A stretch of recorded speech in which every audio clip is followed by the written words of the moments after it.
육팔 계단이 이렇게 하고 뒤로 물꼬를 그 정도 제가 만들었는데, 그 다음에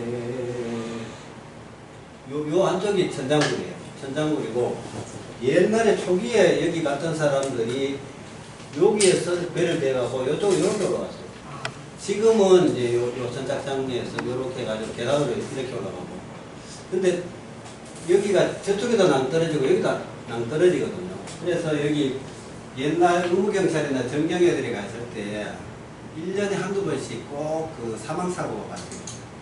밤에 그만데 잘못 흩어지면요 그대로 낭떠러지게 떨어집니다. 그래서 사망사고가 굉장히 많았는데, 또 재밌는 거는 요즘은 아마 오징어가 없어서 못 잡겠지만 옛날에 정경들이 주둔하면서 바닷가에 가가지고 쇠창 같은 걸로 해가지고 이렇게 잡았대요. 네, 그 잡아가지고 거기 넣어놨다가 휴가 나올 때에 들고 오고 그랬었거든요.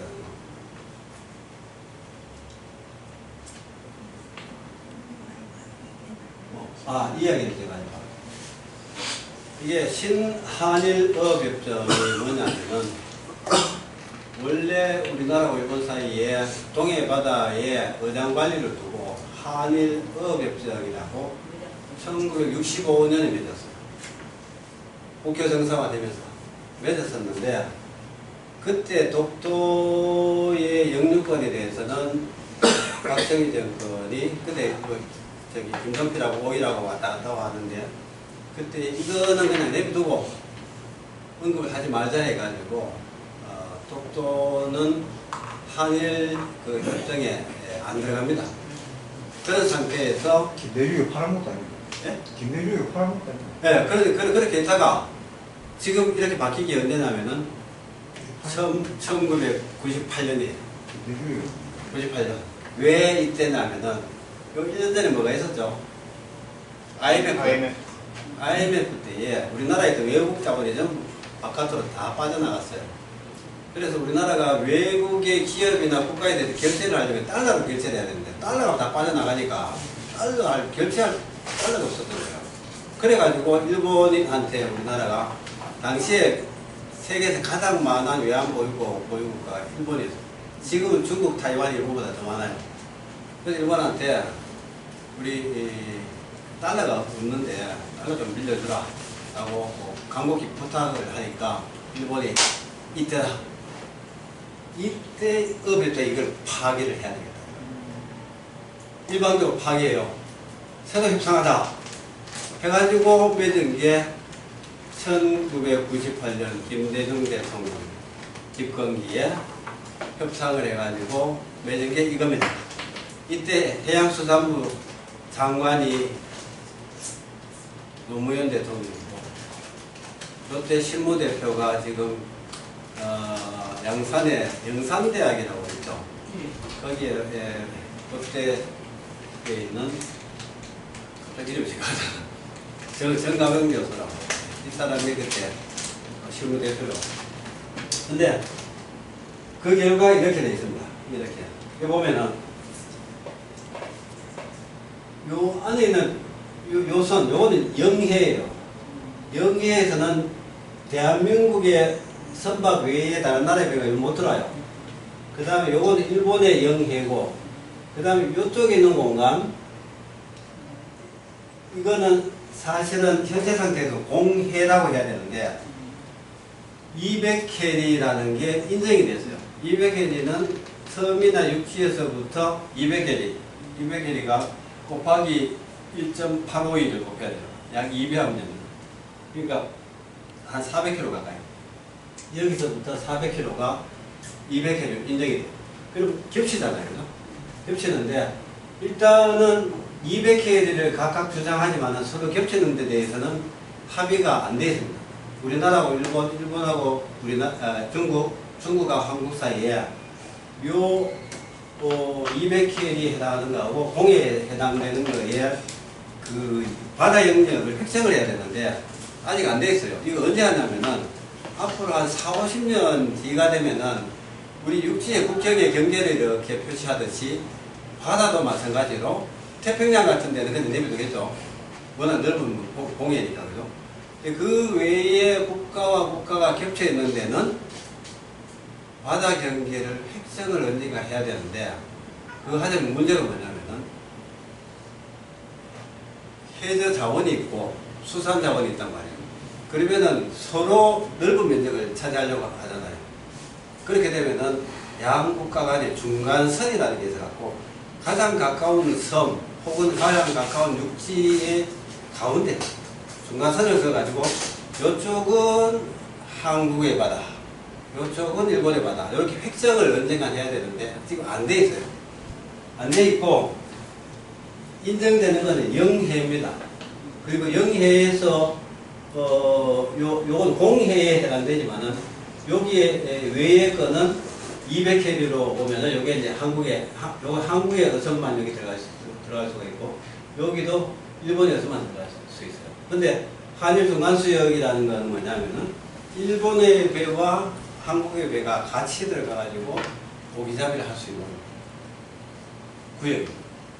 같이 관리한다는 거예요. 이거를 공동수역, 잠정수역 이렇게도 이야기합니다. 그리고 제7강구가 있는데요. 여기에요.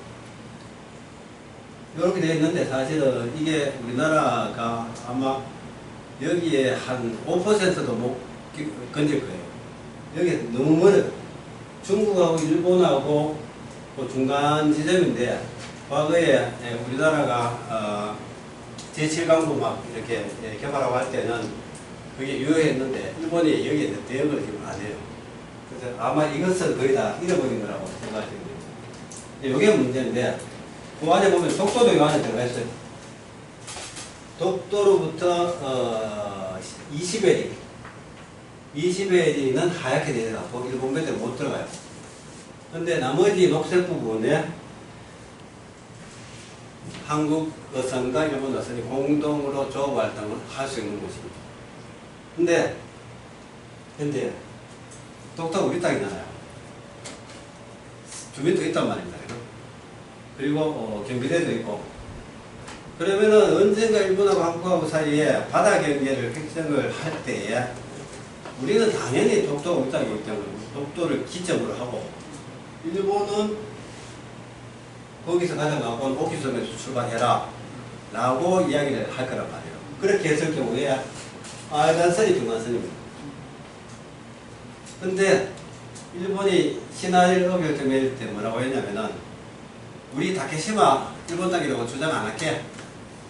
한국도 독도를 한국 땅이라고 주장하지 마라. 독도는 내비두고 우리는 오키섬에서 출발하고 한국은 울릉도에서 출발하자. 그 중간선을 긋자 해가지고 그게 요 파란선이에요. 거기에 겹치는 중간 수역이 이 녹색 부분입니다. 그래서 요 원칙에 의해 가지고 요 중간 수역이 만들어져 있어요. 현재. 그리고 만약에 독도 영주권 것도 마찬가지고 최종적으로 바다가 구역 획정이 될 때 요 상태로 갈 가능성이 높아요. 이때 김대중 정권 때 이렇게 해버렸어요. 그래서 이걸 파괴해야 된다는 학자도 있습니다. 있는데 어차피 독도는 울릉도에 가깝기 때문에 일본 땅이 안 돼요. 안 되는데 한국으로 들어와요. 근데 독도가 뭐 수산자원이 보고 하이드레이트가 많고 전부 안 맞는 말이에요. 거짓말. 밑에 2,000m 되는데 수산자원이 많으다 그러면은 얕은 바위, 얕은 바다, 대륙국이라 그러잖아. 대륙국이 있어야지만 플랑크톤이 있고, 플랑크톤이 있어야지 작은 물고기가 있고, 작은 물고기가 있어야지 큰 물고기가 있을 거 아니에요. 근데 여기 대화태가 여기에요. 이 대화태 돼 있죠. 여기가 대화태예요. 밑이 바다가 굉장히 얕은 곳입니다. 여기는 플랑크톤이 많기 때문에 여기가 고기 어장이 굉장히 어종들이 풍부한 곳이에요. 그리고 뭐 하이드레이트요. 하이드레이트가 독도 근처에 없어요. 이런 데 있어요. 이런 데. 이런 데 있어요. 독도 근처 아니에요. 아닌데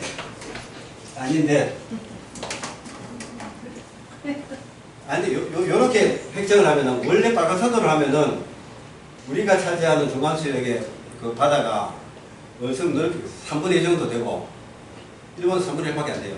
그런데 현재 친한일 협정대로 중간선으로 파란선으로 딱 할 경우에 일본이 3분의 1을 갖고 와요. 우리가 3분의 1밖에 안 돼요. 그래서 요 빨간선하고 파란선하고 사이 면적이 어느 정도 되냐면 경상남북도 면적에 충청북도 면적을 합한 정도의 바다가 일본 바다예요. 그러면은 이쪽에 있는 하이드레이트, 요 대화타고 겹치는 여기에 어족자고 이게 일본 것이 됩니다. 일본이 노리는 건 이겁니다. 요 파란선대로 그냥 가겠다는 거예요. 그러려면은 독도가 섬으로 인정받아서도 안 되고 대한민국의 땅으로 인정받아서도 안 되는 거예요. 지금 한국이 지배를 하고 있고 한국이 관리하고 있기 때문에 당연히 한국가라고 우리 생각하지만은 일본이 노리는 거는 이거를 분쟁 지역으로 만들어야 돼요. 분쟁의 섬으로 만들어야지만이 언젠가 바다를 획정할 때 독도를 기선으로 기점으로 쓰는 일이 없도록 해야 된다. 그렇게 되면 어떻게 되냐면 한국이 역사적으로 지리적으로 국제법적으로 대한민국 고유 영토다. 일본도 똑같이 역사적으로 국제법적으로 일본 고유 영토다. 똑같이 싸우고 MB가 독도 갔을 때 우리 땅 다케시마에 대한민국 대통령 이명박 씨가 일본 정부의 허락도 없이 불법 상륙했다 이러면서 감방장에 난리 쳤어요. 그 대성공했죠. 그 다음에 일본 국회의원들이 어느 날 김포공을 통해서 들어왔잖아요. 울릉도 가서 보겠다고. 방화내면 좀 되는데 그거를 못 들어오게 억류를 했어요. 우리나라 매스컴 각사가 전부 가가지고 친절해가지고 막 하나같이 보도를 하고 연합뉴스부터 해가지고 난리 쳤어요. 그래서 결국 이 사람들 못 들어오고 갔단 말입니다. 그 일로 말미암아서 일본은 대성공을 합니다. 우리가 이긴 게 아니라 우리는 완전히 막 쪽도 못 쓰고 그냥 그렇게 돼. 결과적으로 그렇게 돼. 왜? MB가요 독도 가기 전에요 일본 국민들 중에서 다케시마를 알고 있다라고 한 사람이 1%도 안 됐어요. 제가 2003년에 들어왔거든요. 2000년, 2001년 이때까지만 해도 일본 국민들 중에 다케시마를 몰랐어요. 100명 중에 한 명 알까 말까 했어요. 근데 지금 어떠냐면은 100명 중에 70명이 다케시마를 알아요. 그 70명 중에 한 90%가 일본 땅이라고 생각한다라고 대답해요. 왜? 그 사이에 일본 외무성이나 문부과학성이나 이런 데에서 공부를 막 하고 교육을 막 해가지고 그게 어떻게 됐든 간에 일본에 유리한 정보를 해가지고 퍼뜨려 놨던 거예요. 역사적으로나 국제법상으로나 일본 고유 영토다라는 거를 아까 외무성 홈페이지에 있듯이 그걸 학교 교육 현장에서도 가르치고 있고 자기들이 잘못되면은 문구만 조금 고쳐가지고 이 노선을 계속 견제하고 있다. 이것 때문에 이렇게 되어 있는 거예요. 그래서 일본이 도발을 계속 하는 거는 얼마 전에 민주당 국회의원도 하나 들어갔죠. 민주당 국회의원 들어가가지고 뭐 사진 찍고 해가지고 우리 땅 독도에 당연히 국회의원도 가야 되는데 미친 짓 안 해도 지가 가지고 해가지고 일본을 도와준다니까 여기를 도와주고 일본에서 한국 국회의원 아무개 씨가 우리 땅 다케시마에 일본 정부 허가도 받지 않고 들어갔다고 막 국제사회한테 열심히 떠들어주니까 국제사회가 뭐라고 생각하냐면 저 한국 땅인 줄 알았는데 일본하고 영유권 분쟁을 벌이는 분쟁의 섬이구나. 이거를 만국에 알리게 되는 거예요. 그렇게 되면은 나중에 자 우리 동해바다 대한민국에 획정합시다. 지금 오키섬하고 울릉도하고 사이에 중간석이 돼 있는데 그러면 요 멋지게 해가지고 이렇게 해가지고 이쪽에는 일본 바다 여기는 한국 바다 그렇게 갈 거예요. 그래도 독도는 일본 땅은 안 됩니다. 하이드레이트 없어요. 수산자만 보고 독도새우 독도에서 안 잡습니다. 독도새우 중에 100마리 중에 한두 마리는 독도에 잡을 수도 있어요. 전부 다 고성에서 잡고 울산역이 어디에요? 올라가다가 네. 여기서 그거 심해에 가면은 그 새우 종류 4가지 있거든요. 여기 잡아가지고 울릉도가 파는데 3년 전에요.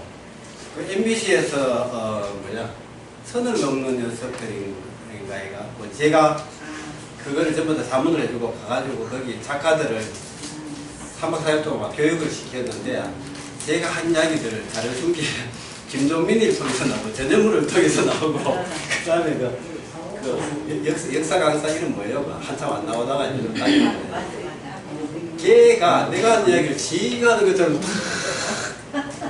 써주고 하더라고요.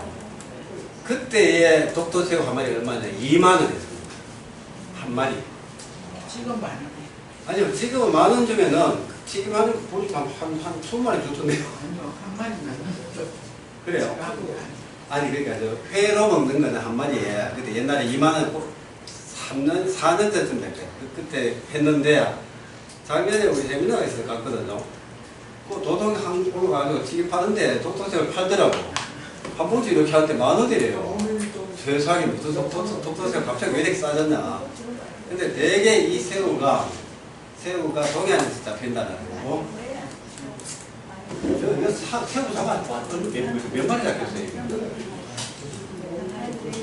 그래서 저게 경제수역이고 자기 만약에 저거를 울릉도나 독도를 우리 거를 하면 이까지 제주도 들어가듯이 그렇게 돼야 되는 거 아니에요? 원래로 하면. 원래대로 원래대로 우리 땅이니까. 빨간색. 빨간색으로 하고 이 바다가 그렇죠, 그렇죠. 이 바다가 전부 이 바다가 되는 거죠. 그렇지, 그렇게 해야 되는 거 맞지. 원래는. 근데 중국하고도 아직 문제가 많이 남아 있습니다. 그래서 중국의 이어도를 자꾸 위협 정찰 비용을 계속 하고 있어요. 그래서 지금 일본은 계속 독도에 떠들어야 됩니다. 떠드는 게 목적이에요. 그리고 문제는 뭐냐면은 초중고 학습 지도 요령이라는 교육 과정이 있는데 교과서집필은 이렇게 하십시오 하는 규정이 있거든요. 그게 법률의 또 구성력을 가지는데 법률과 같은 겁니다. 근데 요령이라는 게 거기에 보면 초등학교, 중학교, 고등학교 교과서에 사회과 교과서에 다케시마는 역사적으로나 국제법 사학으로나 일본 고유 영토다 반드시 집어넣도록 개정이 됐어요. 그래갖고 지금 내년 3월 말이 되면은 일본의 초중고 교과서 모두에 다케시마는 역사적으로나 국제법상으로나 일본 고유 영토다 반드시 들어가고 그다음에 현재 대한민국이 불법 점거하고 있다는 건 반드시 들어가요. 거의 다 들어갔어요. 그게 2024년 중도가 되면은 모든 지금 한 70~80% 정도가 그런 교과서를 배우는데 내년 3월, 4월 이후부터는 모든 학생들이 그 교육을 받게 돼요. 근데 그렇게 되면은 일본 국민들이 이미 한 70%가 다 다케시마가 한국하고 분쟁을 벌인 서구를 알고 있고 그 중에 뭐 한 70~80%가 일본 땅이라고 생각하는 그런 마당에 지금 초등학교, 중학교 교육받는 애들이 나중에 성인이 되었을 때 그때는 그 비율이 증가한단 말이에요. 근데 앞으로 국경 같은 게 아무 의미가 없는 그런 시대가 오겠지만 그렇게 됐을 경우에 미래 세대들이 국제사회에서 만나갖고 한국 사람하고 일본 사람하고 비교적 음식문화나 어떤 예의 범죄에 대해 어느 정도 비슷하기 때문에 가장 외국에서 잘 어울릴 수가 있어요. 있는데 다케시마 문제로 서로 이게 의견이 부닥쳐가지고 가해를 될 수가 있다. 그런 면에서 보면은 이거를 하루아침에 개선하기가 쉽지 않거든요. 벌써 수십 년 동안 해오고 있는 그런 문제다. 진도도 나가죠. 울릉도 오키섬에서 볼 수 있는가? 오키섬에서 157.5km 떨어져 있어요. 근데 우리가 바다에서 지구가 둥글잖아요. 바다에서 시계가 굉장히 깨끗할 때 보이는 거리가 보통 100km라 해요. 100km를 넘어서면은 지구가 둥글기 때문에 안 보여요. 그리고 100km가 아니라 한 40km밖에 안 되더라도 계절에 따라 보였다가 안 보였다 그래요. 여름에는 안 보여요. 겨울에는 잘 보여요. 왜냐하면은 여름에는 직사광선이 내리쬐고 온도가 올라가기 때문에 해수면의 온도가 올라가서 수증기가 올라가잖아요. 그걸 해무라고 하는데 해무가 끼면은 가시거리가 짧아져요. 근데 겨울에는 춥잖아요. 그러면은 해수면의 온도가 낮단 말이에요. 해무가 별로 안 낍니다. 그래서 울릉도에서 독도를 관찰 가능한 시기가 주로 늦가을에서 이른봄까지. 그리고 과거에 수토사 장안상에 갔을 때도 그랬고, 그 다음에 최근에 현재도 여기에서 독도를 관찰할 수 있는 게 겨울, 가을 이 시기입니다. 이게 이제 왜 이런 문제가 발생했냐면은 일본의 학자 우리 그 한일 국교 정상화 과정에서 일본에서 이제 독도를 일본 영토라고 주장하려고 근거를 막 찾았어요. 그때 가카미 겐조라는 외무성 관료가 있었는데 이 사람이 제가 공부한 교토대학 출신인데 역사지리학을 공부한 사람이에요. 참 굉장히 독특한 사람입니다. 이 사람이 독도에 관한 자료를 다 모아가지고 우리나라 보문사고 일본 보문사를 관찰 그 다음에 지방 문서까지 다 해가지고 이걸 다 해독해가지고 독도의 역사지리학적 근거해가지고 1966년에 출간했어요. 최근까지 그 사람의 연구를 뛰어넘는 사람이 없었어요. 근데 최근에 그거를 비판하는 사람이 한 사람 생겼습니다. 일본에서. 근데 어찌됐든 간에 대단한 사람이에요. 근데 거기에 뭐라고 되어 있냐면은 우리나라 사료에서 애매한 부분을 일본에 유리하게 해석을 해가지고 따라서 오야무라카와 안녕복 시대에 이미 일본이 독도를 인지하고 있었고 독도가 전복도 잡았고 울릉도 가는 길목에 이용했다 라는 걸 거기 써놨어요. 또 하나가 뭐냐면은 근대 들어와가지고 울릉도에 거주한 사람들이 독도를 인지하지 못했다. 있는지 없는지도 몰랐다. 왜? 독도와 울릉도하고 거리는 한 90km 가까이 떨어져 있는데 보통 평지에서는 안 보인다. 근데 볼 수 있는 거리가 520m 올라가야지 보인다. 근데 옛날에 살았던 사람이 80m 평지에 밑에 80m까지 해봐도 안 돼도 이게 봤다 그러거든요. 살았던 사람.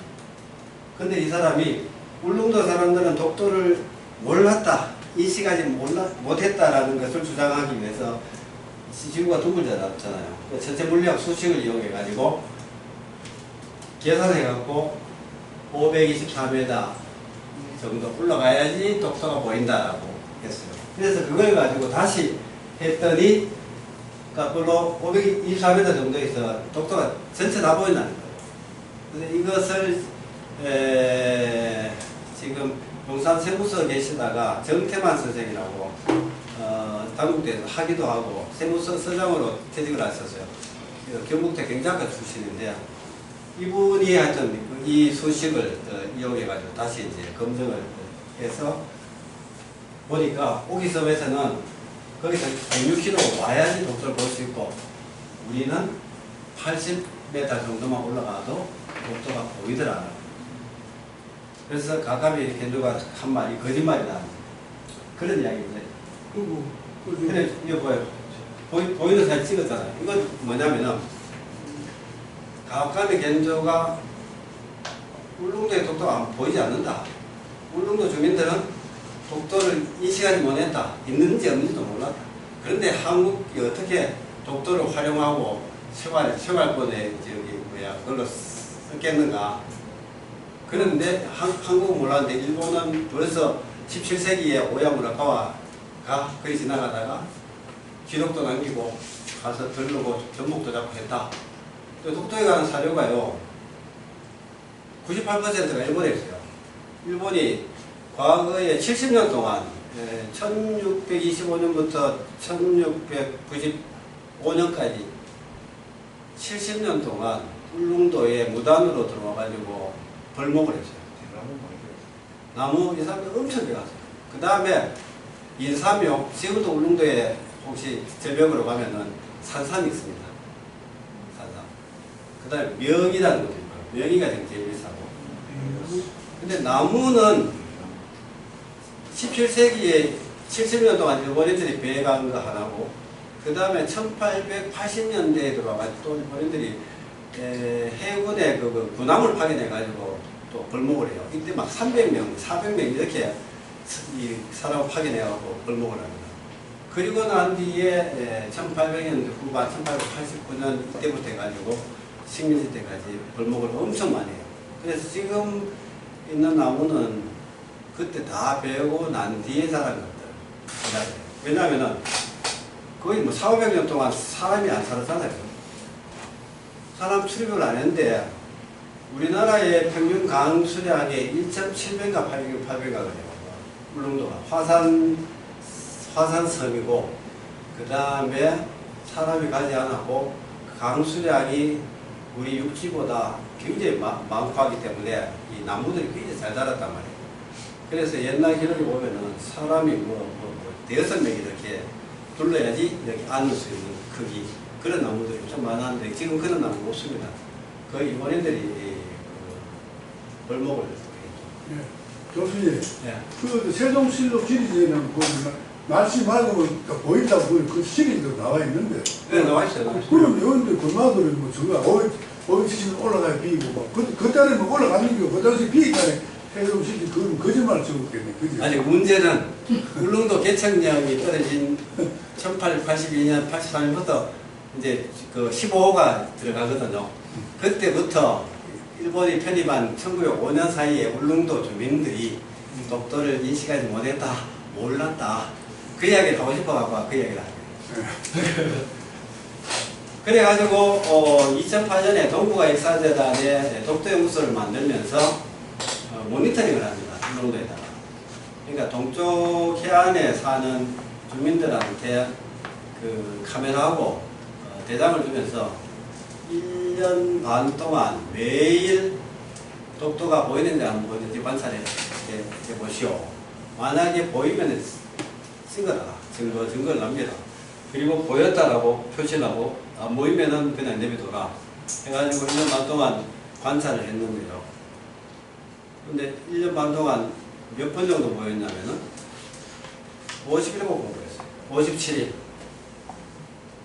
근데 그것을 1년으로 계산하니까 34일인가 그래요. 1년으로 계산하니까. 그러면은 12달 중에 한 달 남짓만 보이고 나머지는 안 보인다는 거예요. 근데 보이는 게 늦가을에서 이름 본까지.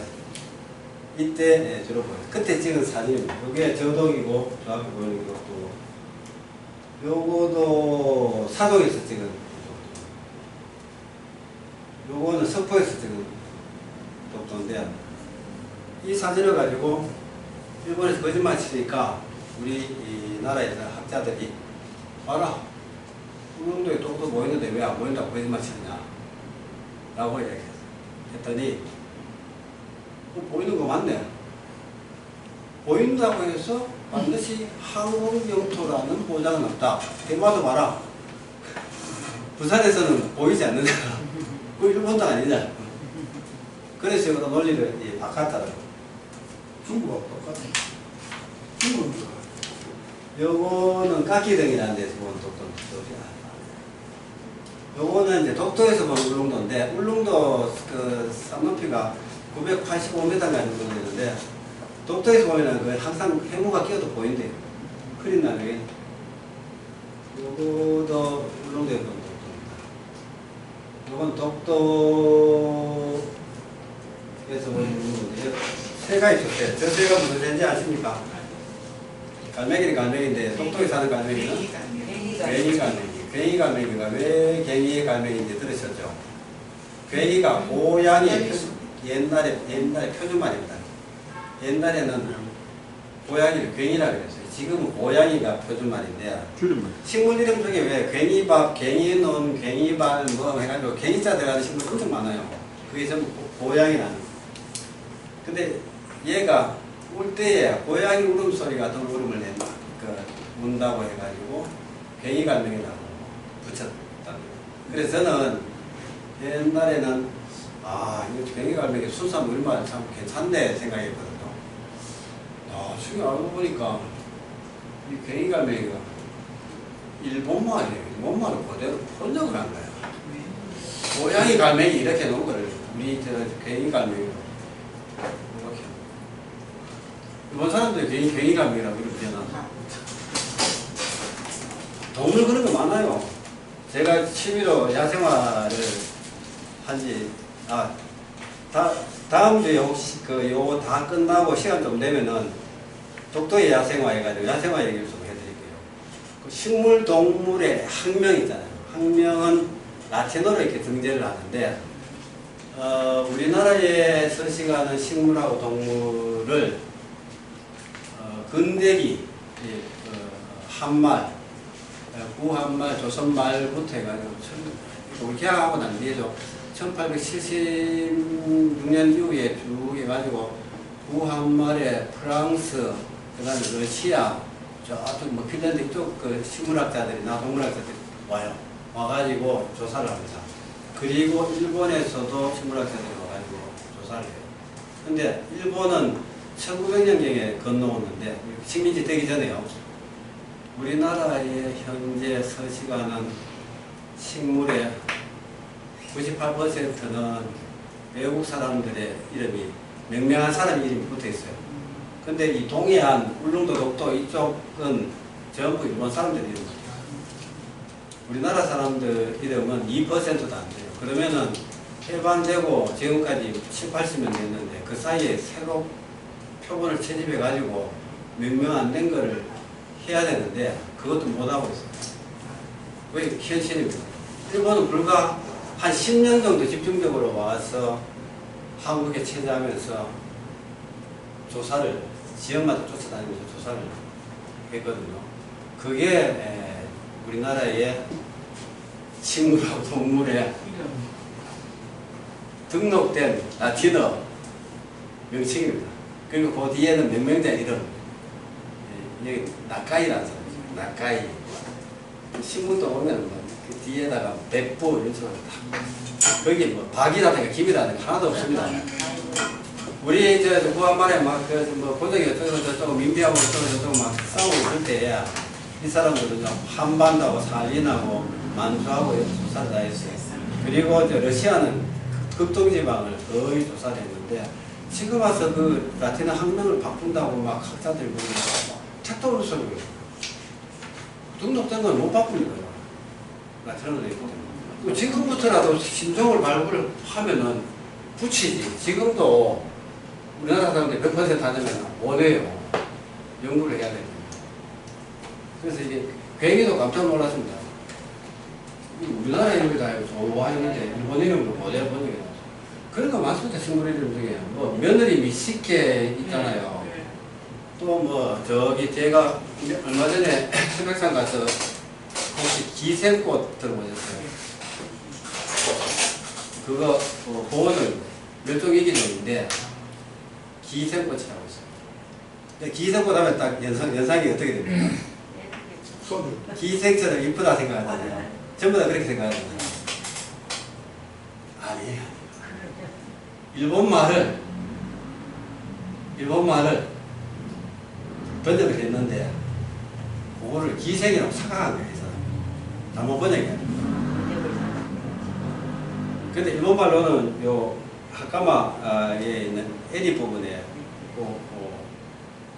도포자락 있죠. 일본 도포자락 소매 끝부분에 보면은 약간 핑크빛이 나는 이렇게 고개 문양이 들어가요.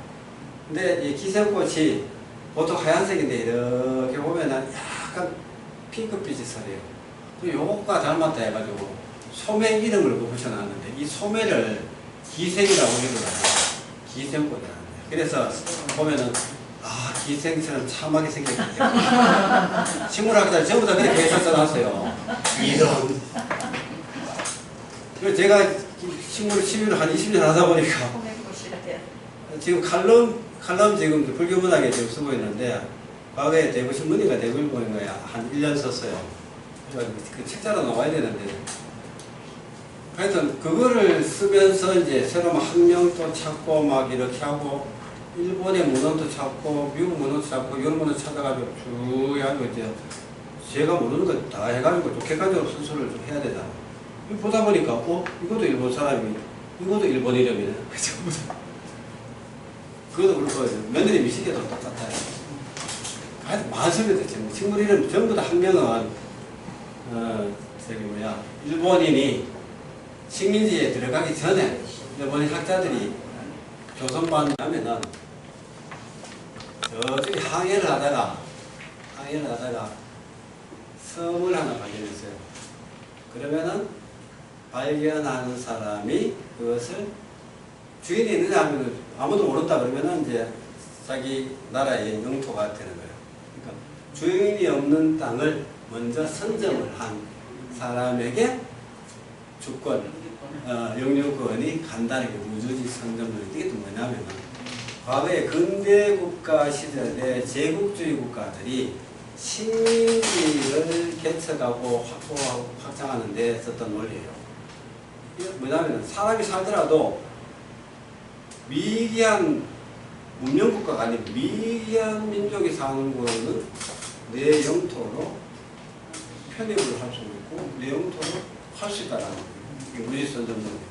근데 지금 근대국제법이 현대로 오면서 이게 거의 논리가 그대로 와 있어요.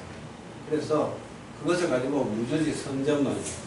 근데 일본이 당초에 1905년 2월 20일 날 시마네 현의 독도를 다케시마라고 해가지고 편입 발표했었던 게 동해안에 보니까 그 전에 일본 문헌에 마치시마라고 알고 있었어요.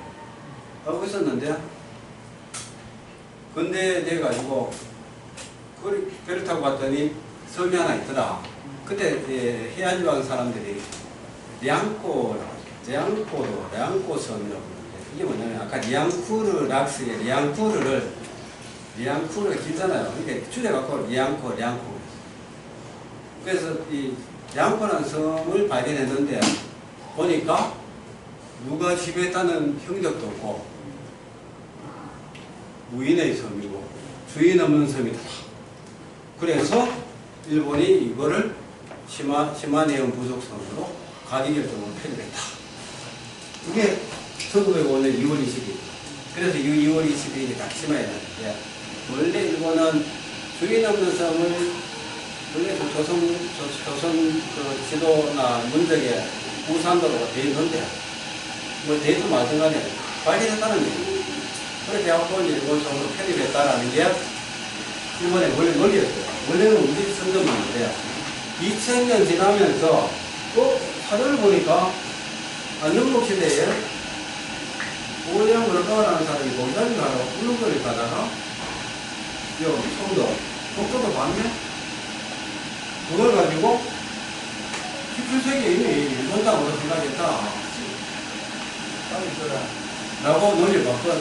그래서 고영토론을 주장하면서 문일선언하고 같이 주장하다가 최근에 한 10년 동안 한국한테 열심히 깨지니까 이것도 거의 별로 이야기가 안 돼요.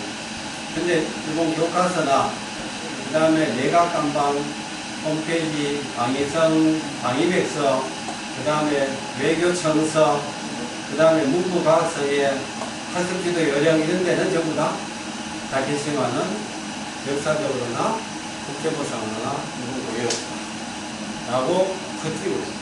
교육을 합니다.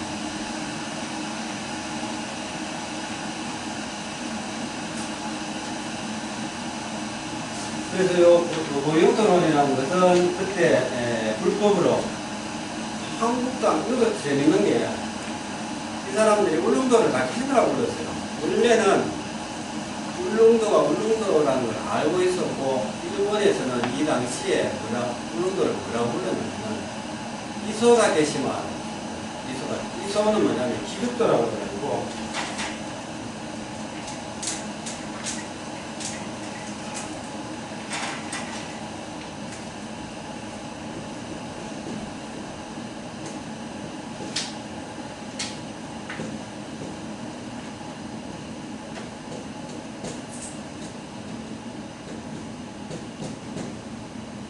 요게 바위로 된 해안, 절벽으로 된, 바위로 된 해안.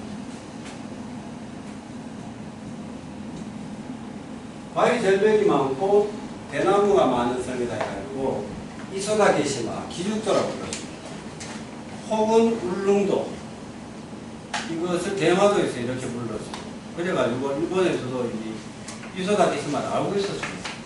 근데 어느 날 오야라는 사람이 그쪽으로 항해를 하다가 배가 풍랑에 완전히 좌초돼가지고 동료들 다 죽어버렸어요. 혼자 갑판을 이렇게 껴안고 목숨을 구했는데 보니까 섬이 큰 게 하나 있어가지고 건너가지고 혼자 목숨을 건졌는데 그 섬에 머물면서 일본으로 돌아가려면은 배를 또 만들어야 돼요. 배를 만들고 뭐 새 잡아먹고 뭐 산채 뜯어먹고 연명을 해가지고 배를 건져서 돌아와서 보니까 그 섬에 이야 나무가 막 이런 나무들이 있고 인삼도 있고 인삼이 이렇게 산삼도 있고 바다를 이렇게 보니까 막 전복이 막 이따만한 전복이 있더라. 그래서 자기를 다스리는 성의 성주한테 보고를 한 거예요. 섬을 하나 발견했는데 그 섬에 엄청 물살이 풍부하더라. 이걸 우리가 가서 이용을 해서 개척을 하면은 떼돈을 벌 수 있습니다. 그런데 그때 일본도 아까 해금 정책을 쓰고 있었어요. 이게 그러니까 근세의 동아시아 삼국, 그러니까 명나라도 마찬가지고 조선도 마찬가지고 일본 에도 정부도 마찬가지인데 멀리 바다에 못 가게 되겠습니다. 왜 못 가게 했냐면은 대항해 시대에 서양 배들이 막 해안에 출몰을 하잖아요. 근데 그때 이미 그 서구는 이 합리주의적인 시대로 바뀌어가지고 르네상스가 일어나고 그 다음에 기독교가 전파가 되고 해가지고 이 동아시아의 왕조 체제를 유지하려면은 이 외국 사람들의 정보가 들어오면은 왕조 유지를 하기 어렵기 때문에 왕조 유지를 위해 가지고 해금 정책을 써요. 쇄국 정책이에요. 근데 잘못 저 멀리 이소다게시마에 갔다가는 철형을 당할 수도 있으니까 자기 영도한테 에도 막부 장군한테 면허를 받나요? 예? 면허 같이. 그래요. 예, 저 면허 이야기해가지고 우리가 저쪽에 섬을 하나 발견했는데 그것도 울릉도도 아니고 기죽도 하면 울릉도가 아니까 다게시마 죽도라는 섬을 하나 봤는데 그 섬에 건너가서 고기잡이를 할 수 있도록 허락을 해 주십시오. 그래서 그 영주가 에도 막부한테 이야기해가지고 허락을 받아내요. 그게 1625년이에요. 1618년에 받았다는 것이 그게 가짜고. 그래서 그때부터 70년 동안 그 면허를 가지고 계속 왔다 갔다 하면서 울릉도를 70년 동안 그 벌목을 하고 고기를 잡는데 이 사람들이요 처음에 집이 요만했어요. 우리 거기 현장에 몇 번 갔는데 요만한 집 한 채에 싸들어 가난하게 살다가 울릉도에 가서 막 이런 나무들 배우고 해가지고 부자가 되어가지고 울산의 신정동이 위치가 어느 정도 되는지 모르겠지만 저쪽 강이런 데까지 이 일대가 전부 고려 집안의 땅이에요. 집이 막 빼가게 있어요. 그 다음에 이쪽 옆에 가면은 한 구역은 무라카와의 전부 집안의 창고고 집안의 하인들의 집이고 그 정도로 부를 축적을 했습니다. 70년. 그래서 그때 이제 이렇게 되는데 문제가 발생해요. 안녕복을 일본 사람들이 만나게 돼요. 그게 1692년입니다. 1625년부터 한 70년 가까이 계속 울릉도에 갔는데 어느 순간부터 자기들이 보통 거기 가면은 5월달에 가서 7월까지 한 3개월 정도 있거든. 5, 6, 7. 그때가 풍랑이 녹지 않고 태풍 같은 것도 안 오고 하기 때문에 근데 3개월 있다가 들어오면은 갖고 있던 장구들 전부 다 놔두는데 그 다음에 가니까 이 변화가 됐단 말이죠. 위치가 뭐 자기 도구가도 없어지고 그래갖고 1692년에 아하 다른 외국인들이 이 땅에 오는가 보다. 다른 외국인들이 조선이라는 거죠. 조선 사람들도 오는가 보다라는 것을 인식을 하는데 이 사람들을 하고 이 대결을 해야 되겠다. 왜냐하면 서로 의장 문제니까, 이권 문제니까. 싸우려고 또 보니까 일본 사람들은 20명이에요. 조선에서 건너오면은 안용복을 비롯해서 50명이 있었어요. 20대 없으니까 쑥스러워 안 되잖아요. 싸움을 포기하고 고기 잡기를 안 하고 그냥 돌아가요. 92년. 93년에는 올 때에 그 영주한테 이야기해가지고 총포, 그 다음에 검, 이 칼, 이거하고를 구입을 해가지고 배에 이렇게 실어놔요. 만일의 사태가 일어나면은 이걸로 대응을 하겠다. 그렇게 해서 갔는데 전부 고기잡이를 떠나고 한 사람이 이제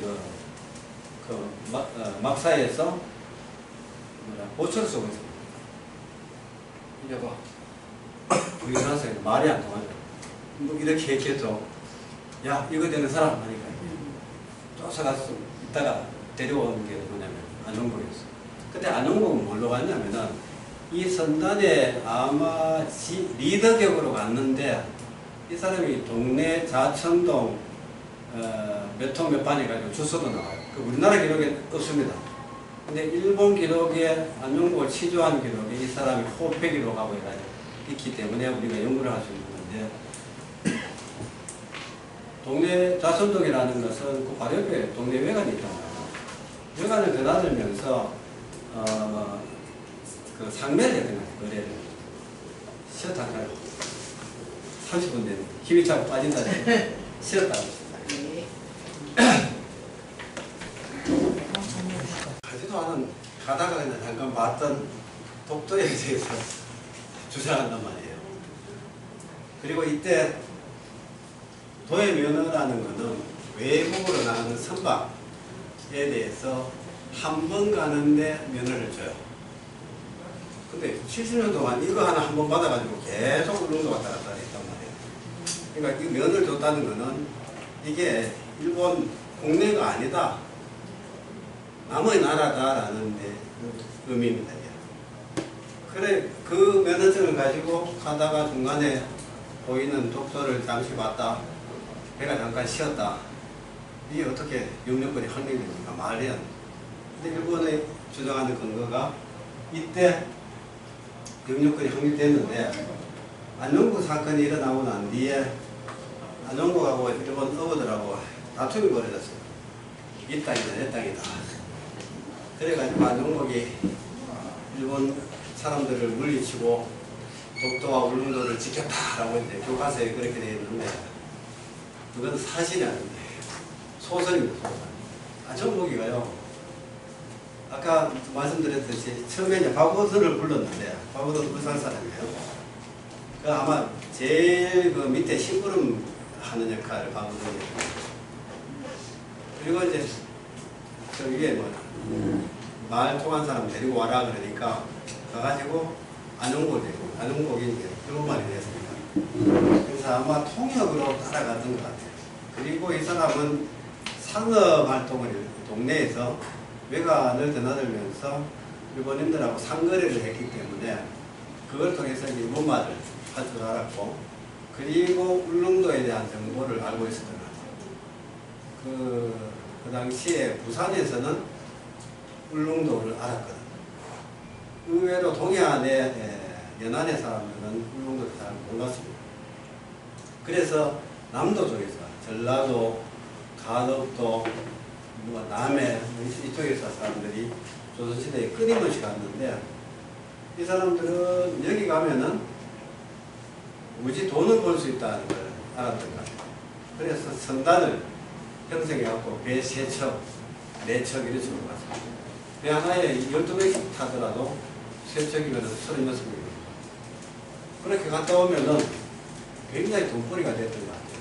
그 중에서도 가장 많이 간 사람들이 누구냐면 동해에 뭐 울진 사람들이 아니고요.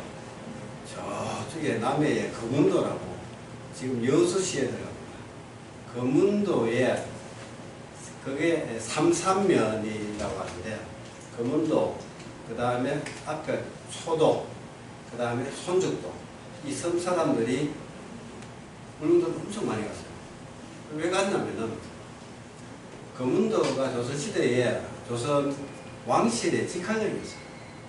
직하역이다 보니까 거기에 해산물에 대해서 수세, 그 다음에 또 배로 고기를 잡잖아요. 선세, 그 다음에 소금을 또 이렇게 뭐 또 바쳐야 되죠.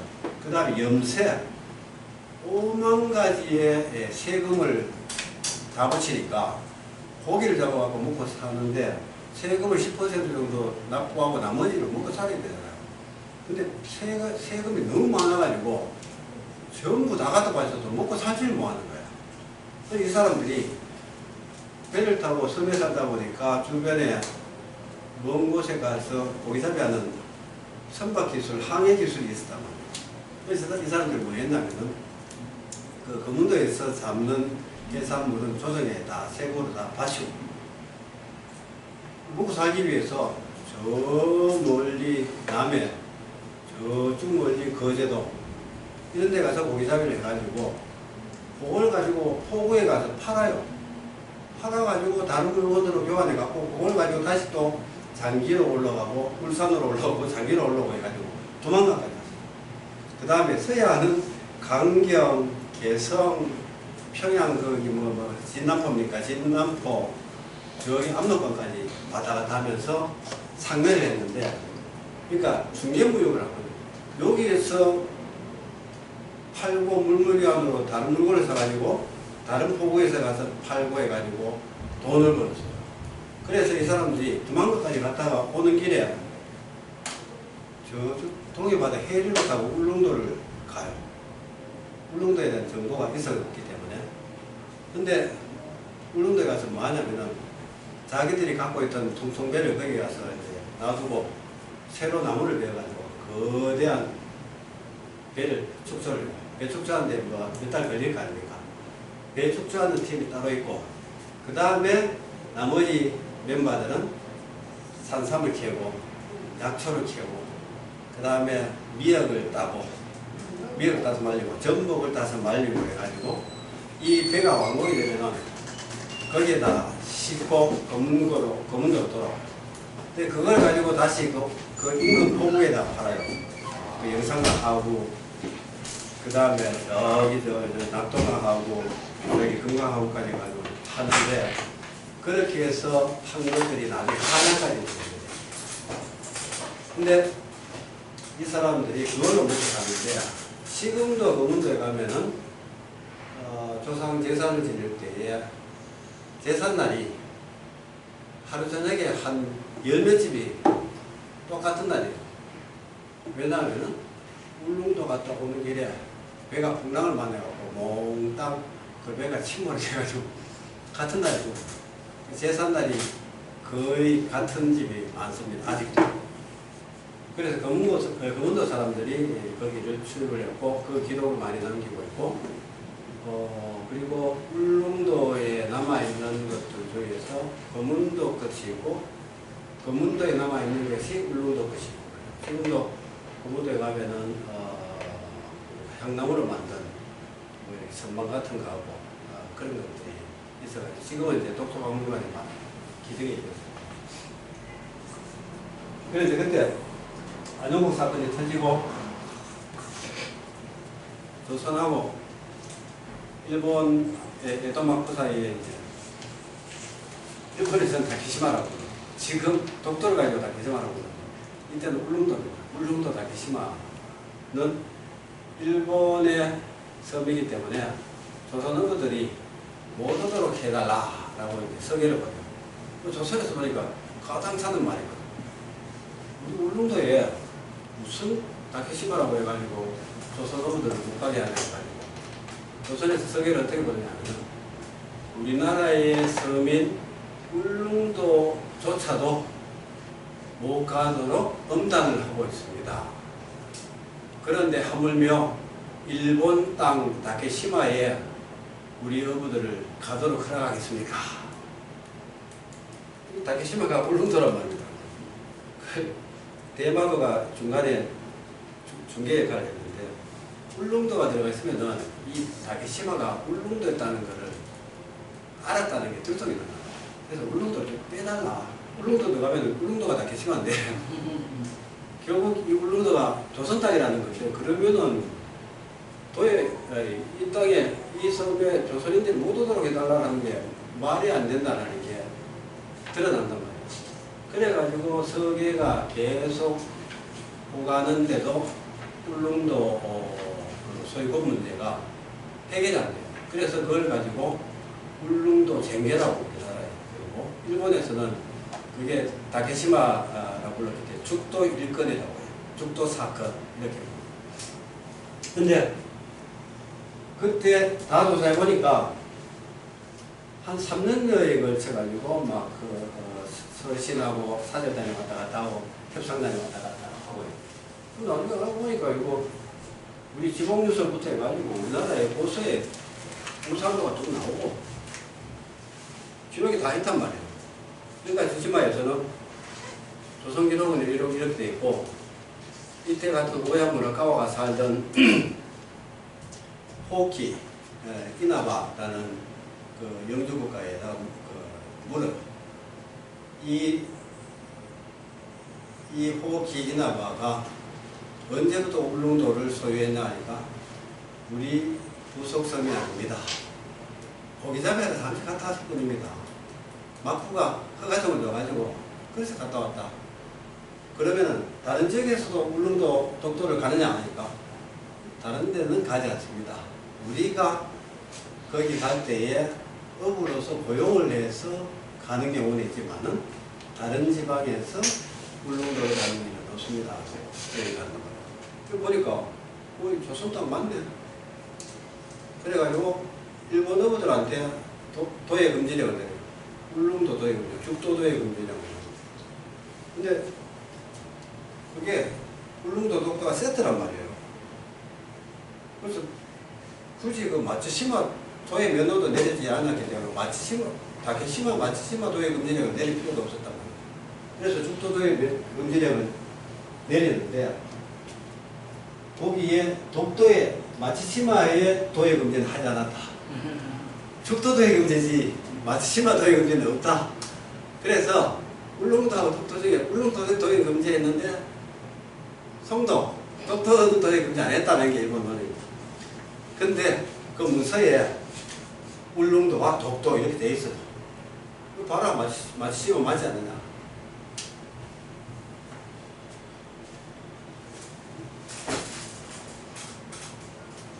그리고 무주지 선정은 무주지이기 때문에 주인이 없는 땅이기 때문에 선정했다라고 이야기를 하고 이것을 1905년 2월 시마네연구 시에 의해서 편입했다고 합니다. 근데 다른 나라가 이것을 영위했다는 흔적이 없는 주인 없는 섬을 근대국제법에 의해 가지고 합법적으로 편입했다라고 해요. 근데 이게 주인이 있는 땅이라면 일본이 강탈했다는 겁니다. 근데 안녕모 이야기도 말이에요. 광고돈 이야기도 있는데 원래는 그 울릉도 쟁개, 울릉도 소유를 둘러싼 일본과의 분쟁이 17세기에 일어났을 때에 가장 그 결정적인 역할을 하는 사람이에요. 두 사람이죠. 한 사람은 동네 어부였던 안용복이고 또 한 사람은 요 뒤에 나오는 삼척영장, 삼척청사 장안상이라는 거. 미연이 장안상은 제 고향이 경상북도 의성인데요. 우리 고향 마을에 순천장씨들이 굉장히 많아요. 그 순천장씨. 거기가 고향이. 그리고 이제 안용복은 부산 그 좌천도에 살고 있었는데 이 양반은 일본 기록을 보면은 신분이요. 요 보면은 산호, 주, 경, 거, 춤추가 되는데 산호에서 산호. 산호 중에 외건업이 옛날에 왜 연속국 추노라고 했죠? 추노 보실 적 있나요? 예. 추노는 뭐냐면은 무슨 도망간 거죠? 예. 그 노비가 힘들어가지고 도망을 가면은 주인이 잡아오게 죽여도 좋다. 데리고 와라. 찾으러 나가는 사람이 이제 추노인데, 노비 종류는 크게 산호가 있고 관노가 있어요. 산호는 개인이 소유하는 노비. 관노는 관에서, 관청에서 소유해가지고 부려먹는 노비인데, 주로 향교나 뭐 포도청이나 관아 같은 데에 소유하고 있는 게 관노고, 산호는 이제 뭐 우리나라 옛날 부자 중에 33칸, 55칸, 그 다음에 77칸, 그 다음에 99칸 이렇게 하잖아요. 77칸에서 99칸까지가 이제 조금 이제 뭐 몇만석 부자인데 만석권이라고 하는데, 그런 사람들은 노벨을 많이 거느리고 있어요. 그리고 왜 99칸인지 아십니까? 우리나라에서 최고의 부자, 최고의 양반과 집안이 전부 99칸이에요. 왜 99칸이냐면은 조선 조정에서 왕족이 아닌 사람이 집을 소유를 할 때에 99칸을 100칸을 넘지 못하도록 해라 라고 해가지고 서민이, 그러니까 국민이 반려도는 최대로 지을 수 있는 게 99칸이에요. 그것도 이제 33, 55, 77 이렇게 가는데, 조선시대는 지금은 음수라고 하는 게, 옛날에 보면 음수라고 하는데 그게 홀수예요. 홀수가 길수고 짝수가 흉수인데, 길수 중에 가장 길수가 뭐냐면은 99예요. 99예요. 그래서 99까지만 하라고 했고, 그 다음에 99가 제일 길수기 때문에 우리는 고도가 있는 게 아니고 8도, 일본도 8도. 왜 조선이 8도인가 하는 것도 그 사연이 다 있거든요. 그래서 일반인들이 가장 넓게 지을 수 있는 집이 99칸인데, 한옥 보면 기둥 있죠? 기둥 하나하고 기둥 하나 사이가 한 칸입니다. 이쪽에서 보더라도 여기 한 칸. 그 다음에 부엌 정제 같은 경우에는 한 칸 있고 중간에 반칸 돼 있잖아요. 그것도 한 칸 반입니다. 그래서 그걸로 해서 그 칸수가 몇 개인가가 집 규모, 기둥 하나 사이. 무슨 얘기 하나 또 보니까 옥수수 얘기하네요. 신장을 보세요. 이 기록은요, 우리나라에 기록이 없어요. 이 사람은, 안영복은 노비였기 때문에 노비 중에서도 산호였고, 산호 중에는 주인하고 주인집에 붙어서 사는 솔고노비가 있고, 독립적으로 살면서 여봐라, 앞산에서 채취한 과일을 몽땅 갖고 오느라 하면 그게 전부 주인 거란 말이에요. 그럼 갖다 주고 따로 사는 게 외건업이라고. 그 외건업이는 가까이 있으면서 착취를 당하면 돈을 많이 갔대요. 그래서 이 사람 주인이 서울에 사는 오충수가 주인인데, 동네 좌천에 살면서 외관에 드나들면서 아마 그 상거래를 하면서 돈을 좀 버는 거예요. 그래서 주인한테도 뭐 이렇게 상납을 하겠죠. 그래서 아마 외건업으로 계속 있었던 것 같고, 그 다음에 이제 일본말을 아주 좀 능통하게 잘했어요. 잘했기 때문에 이 선단이 건너갈 때에 건너갈 때에 역관, 통역으로 따라요. 근데 키 한번 보세요. 이 4척 1척 146cm. 아니, 다른 게 아니고 이 당시 안홍복이 키가 평균 남자의 신장이죠. 우리 왜 용인 민속촌이나 울산에는 민속촌 없죠. 그 가면은 왜 방 이렇게 보면 누워보면 굉장히 이게 좁잖아요. 그러니까 우리 키가요, 지금 평균이 뭐 174, 175 이렇게 커졌는데, 또 최근의 일입니다. 1910년 정도만 해도 우리 키가 남자 평균이 160 몇 센치였어요. 162인가 이랬어요. 지금 여성의 평균도 165 정도 되잖아요. 그러니까 조선시대에는 146이면 지금 초만 한 4만 년 정도. 근데 보통 키보다 약간 크게. 그 당시 일본은 더 안 작았습니다. 일본 들어가죠. 일본은 그러니까 좀. 일본에 3학년이다. 그러니 애노만 애노. 그리고 외노리고 쪽발이고 네. 발이 이렇게 되고. 그리고 거기에 이게 전부 일본 기록인데 안녕고기를 납치해 갖고 가가지고 머무는 곳마다 취조를 해요. 취조를 해가지고 기록을 남기는데 마침 안녕고기 호패를 사고 있었어요. 바그든도 호패를 사고 있어요. 그 호패를 거기다 다 적어갖고 취조 기록을 남겼는데 그게 지금까지 전달되는 거고 그걸 보고 우리가 연구를 할 수 있는데 아니면 뭐 안녕고기 누구였는지 어디 사람인지 전혀 모른다면 일본 기록에 이게 다 남아있단 말이에요. 그리고 동래구 부산 좌천 1, 2 14통 3호. 근데 이 주소를 보고 부산 외대 정년한 김문길 교수라고 뭐 태양만 역사에 대해서 모르는데 하여튼 좌천동에 이 번지에서 찍어가지고 이거를 조선시대에 그걸 찾아야 돼요. 찾아가고 그거에 가지고 측정을 해야 되는데 바그둔에 생가지가 있었던 곳 해가지고 지금 그게 하나 서 있습니다. 근데 바그둔이 아닌 거. 바그둔은 거기 맞아요. 위치가. 그거는 김문길 교수가 와서 아마 좀 바람을 좀 많이 넣었던 것 같고. 그 내용이 잘못된 게 너무 많아가지고 제가 지적 하나도 안 했습니다. 그리고 이 당시에 나이가 36세였어요. 호패에 그 다음에 뭐 원로각서라든가 죽도기사라든가 뭐 이런 기록에 안용복에 대한 것이 구체적으로 남아있다. 바그둔 것도 남아있는데 바그둔 호패를 보면 바그둔은 양인인데 역천이라고 해요. 그러니까 직업은 천업을 했다. 그 소금을 굽는 연관을 했어요. 그 목도리에서.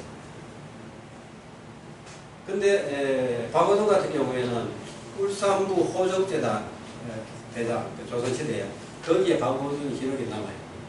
어머니가 누구요, 아버지가 누구요, 조상이 남아있는데 이 사람은 천민이었기 때문에 호적이 없어요. 없는데 수능 안씨들이 안씨 중에 좀 힘을 쓰는 게 이제 수능 안씨들인데 부산 지역에 있는 사람들이 그 대동에 있어 수능 안씨다 해가지고 수능 안씨가 죽어 없는데 해가지고 저 수영공원에다가 안용복 그 동상 세워놓고 안용복 장군 뭐 무슨 뭐 기념사업회 해가지고 매년 행사를 하고 있어요. 이 사람이 독도를 지켜놨다. 근데 이 사람이 독도를 지킨 게 아니고 이 사람하고 바그둔 두 사람이 납치되는 사건이 있었기 때문에 조선시대에 울릉도를 둘러싼 영토분쟁이 발생했고 그 결과 울릉도의 소유권과 독도의 소유권이 그때 조선시대에 이미 밝혀졌다. 그 밝혀지는 계기가 된 거예요. 이 사람이 가서 우리 땅이다 주장했다. 아무 상관없습니다. 지켜냈다, 쫓아냈다. 실록에 보면 그렇게 돼 있어요. 왜 그렇게 했냐면은 무단으로 울릉도 들어가야 이제 불법에 아까 해운대를 지었어요. 범법자란 말이에요. 그리고 더군다나 또 일본까지 끌려갔어요. 그래갖고 일본이 대화도를 통해가지고 안용복을 1년 뒤에 동네 외관을 통해갖고 동네부에다가 예조판소 지금으로 다 외교부 장관이 불러가지고 안용복 인도를 하면서 우리 땅 다케시마에 조선 사람들이 오지 못하게 해달라 라고 이제 시작하게 돼요. 근데 이제 조선에서 막 하다 보니까 이 사람이 울릉도도 가면 안 되는데 일본까지 가? 어떻게 갔어? 저 납치돼서 갔는데요. 근데 가서 울릉도하고 독도 우리 땅이라고 주장했습니다. 그것 때문에 끌려갔습니다. 그리고 일본 에도 막부의 장군을 만나갖고 울릉도가 조선 땅이라는 대답을 받아왔습니다. 약속을 받았습니다. 없는데. 근데 받아오다가 대마도에 뺏겼다. 왜 거짓말 친 거죠? 근데 그게 사실일 수도 있는데 뺏겼다. 그러니까 조정에서 대신에 생각하니까 대마도가 중간에서 계량을 많이 썼으니까 안정국이가 울릉도가 우리 땅이라고 주장했을 수도 있겠네. 그래도 범법자지만은 그래도 안용복이의 활동이 좀 긍정적인 면이 있으니까 사명에 차지 말고 유배 정도를 보냅시다 해가지고 유배를 보내요. 유배 3년인데 2년 갔다가 풀려나요. 풀려나서는 이제 그때는 자기가 자발적으로 저기 순천에 있는 뭡니까 흥국사의 상승들이 막 해안가에서 막 그 상매를 했던 거예요. 뭐 물건 팔고 뭐 돈 벌고 했는데 그 배 한 척이 와 있는데 그 스님들을 꼬셔가지고 건너가는데 그게 언제냐면은 1696년이에요. 그때는 울릉도 그 문제가 다 해결이 되고 난 뒤에 그때 건너가가지고 뭐 우리 땅 울릉도 우리 땅이다 이야기했다. 그 시기적으로 말이 안 돼요. 그래서 객관적인 사실은 그렇다. 오늘은 저 정도로 하고 다음 시간에 또 네, 수고하셨습니다.